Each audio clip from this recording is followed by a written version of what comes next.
Ja nüüd, armsad sõbrad,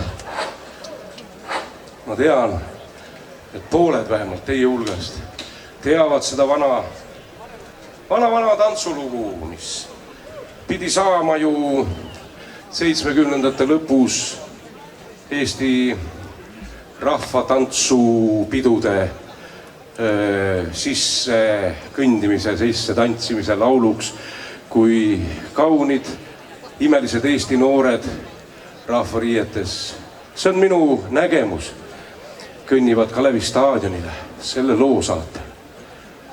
Aga teatud tingimustel, mis jälle olid meie vastu, ei ole seda veel sündinud. Aga sellegipoolest mõelgem selle peale, mõelgem selle helge, imelise tuleviku peale ja laulgem kaasa.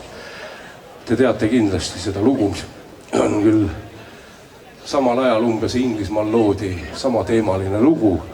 See oli selline ansambel nagu Zeppelin, kes lõi sellise loo nagu Communication Breakdown.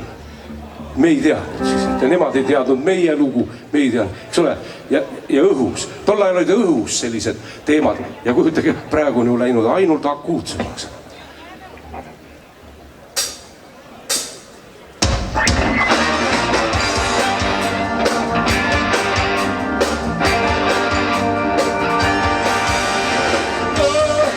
Õhtustes lehtedes teatamas saan seda, kes surma on saanud. Toonivad teleri endal, närvides reikleb ekraan. Õdus massi kommunikatsioon,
siis